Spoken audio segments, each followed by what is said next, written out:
Selamat malam Ibu Bapak, Saudara-saudara yang terkasih di dalam Kristus.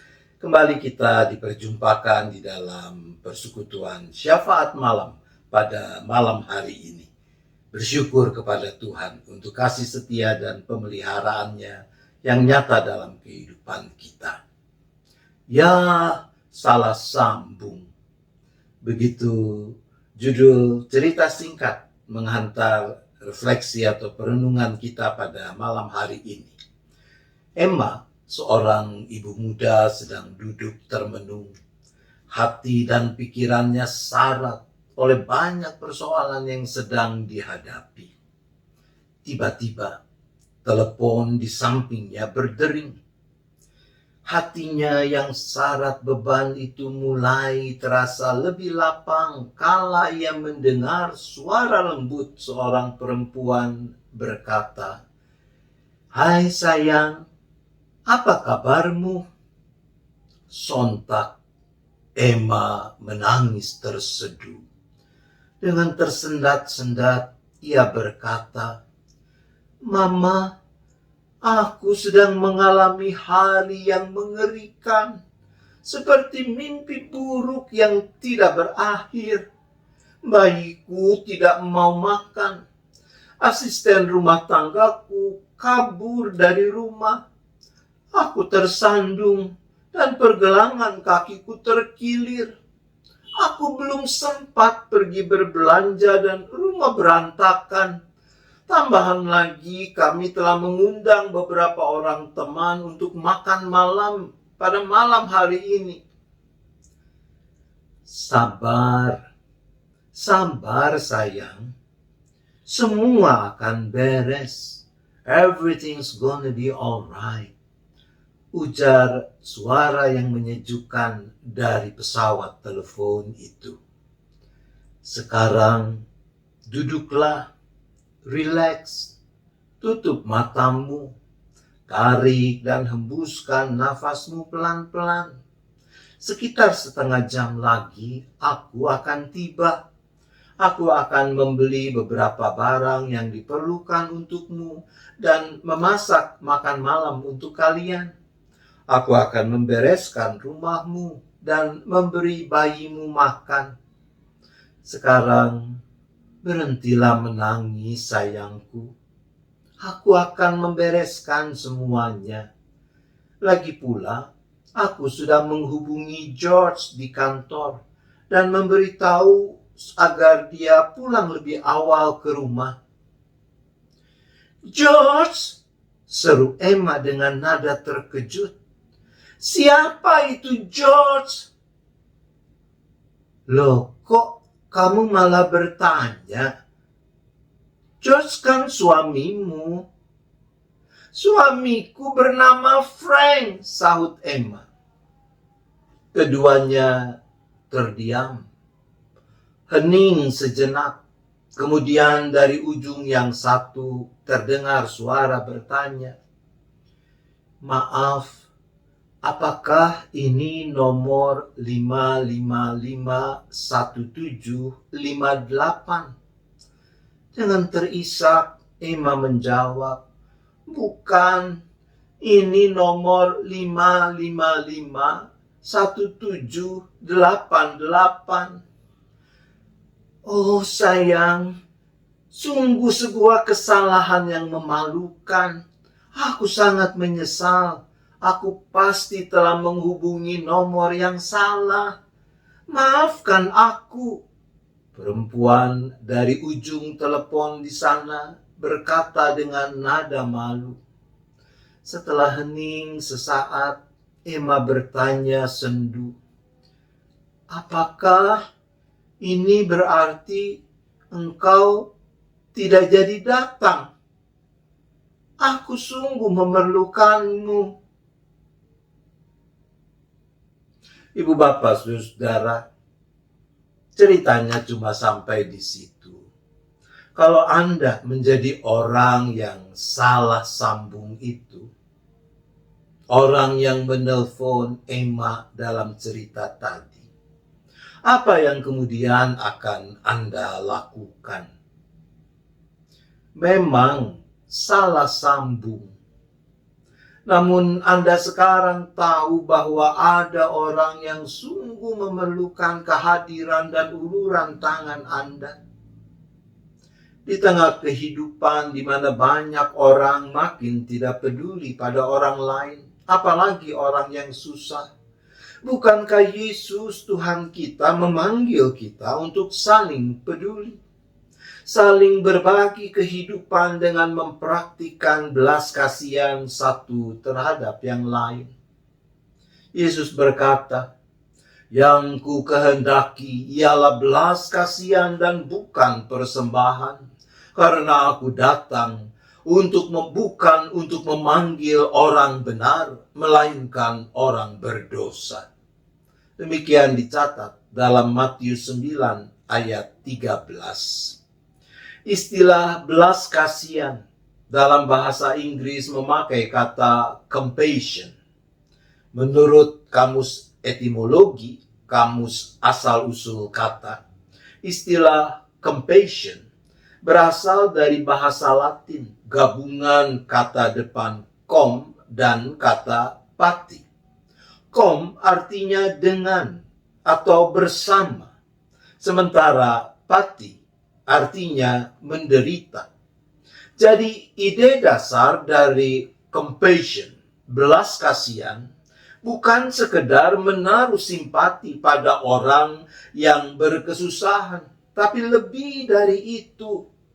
Belas kasihan mestilah mendorong orang yang berbelas kasihan itu untuk bertindak, bahkan sampai turut menanggung penderitaan dari pihak yang dibelas kasihani itu.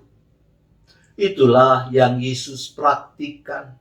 Injil-Injil mencatat tidak kurang dari 32 kali kata belas kasihan dikenakan pada tindakan Yesus dan disebutkan di dalam pengajarannya. Pastilah hal itu amat penting kalau sesering itu dicatat dalam Injil-Injil. Merawat dan mempraktikkan hidup yang dipenuhi dengan belas kasihan adalah kunci yang membukakan pintu agar orang dapat mengalami perjumpaan dengan Allah Sang Maha Kasih. Selamat berbelas kasihan terhadap sesamamu. Tuhan menolong kita. Amin. Mari kita bersyafaat. Bapa di sorga, ketika kami berenung, maka kami merasa malu dan kami memohon pengampunan apabila di sana sini ternyata kami suka tidak peduli dan berbelas kasihan pada sesama yang berkesusahan. Tuhan, ampunilah kami.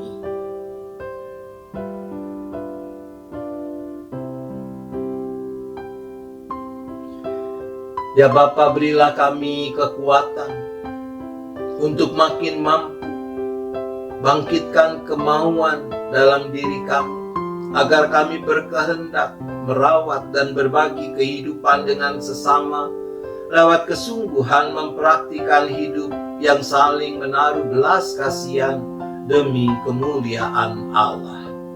Ya Tuhan, tolonglah kami.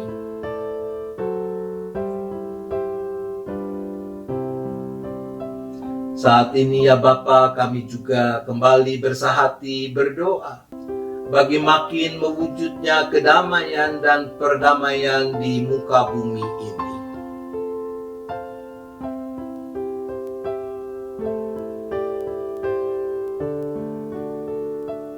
Kami berdoa bagi bangsa dan negara di mana kami menjadi bagiannya, bangsa Indonesia dengan rupa-rupa pergumulannya. Dalam syukur kami, ketika perkembangan penanganan pandemi menunjukkan hasil yang menggembirakan, kami juga tetap prihatin ketika belakangan jumlah mereka yang terpapar oleh varian baru dari virus Omikron ternyata bertambah. Maka kami mohon Engkau yang juga tetap menyertai pemerintah, tapi juga segenap anggota masyarakat untuk bahu-membahu menciptakan kehidupan yang semakin baik, yang semakin menunjukkan buah dari penanganan yang serius terhadap pandemi yang masih melanda ini.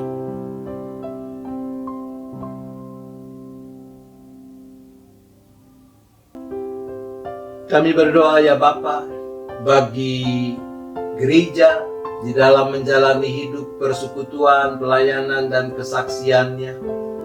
Ketika di tengah situasi yang begitu cepat berubah, gereja juga harus dengan sigap memilih kebijakan dan mempraktikannya di dalam kehidupan bergereja dan menggereja, termasuk di GKI Gading Indah.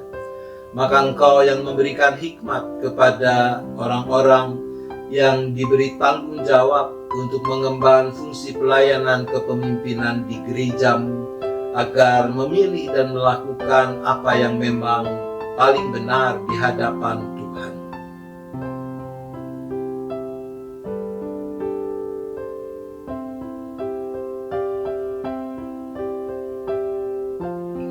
Kami berdoa untuk anak-anak beserta keluarga di tengah mulainya masa libur panjang akhir tahun ajaran.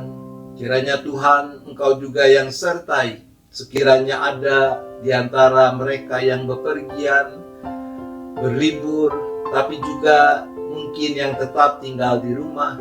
Biarlah mereka juga boleh tetap dipenuhi dengan sukacita dan damai sejahtera-Mu.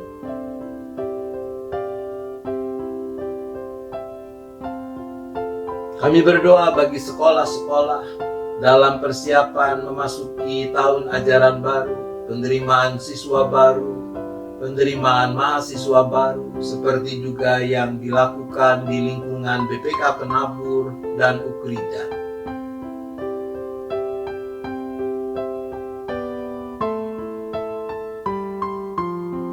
Kami juga menyerahkan keberadaan setiap kami, anggota dan simpatisan beserta keluarga masing-masing, dengan rupa-rupa pergumulan yang masih dihadapi, entah masalah sakit penyakit, masalah perekonomian, masalah relasi antar anggota keluarga, dan sebagainya.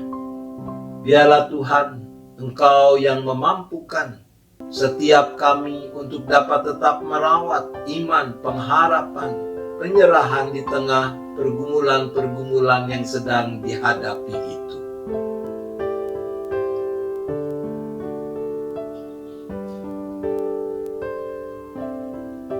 Sebentar lagi kami akan beristirahat. Maka kami serahkan seluruh keberadaan kami seisi keluarga masing-masing hanya ke dalam tangan pengasihan Tuhan. Dijauhkanlah kami dari mara bahaya malapetaka. Kami boleh beristirahat dengan cukup dan besok menyambut hari baru dengan penuh syukur, dengan penuh sukacita untuk makin memuliakan nama Tuhan. Terima kasih ya Bapa. Kami bersyafaat hanya di dalam nama Tuhan Yesus Kristus. Amin. Selamat malam, Ibu Bapak Saudara. Selamat beristirahat. Tuhan tetap beserta kita.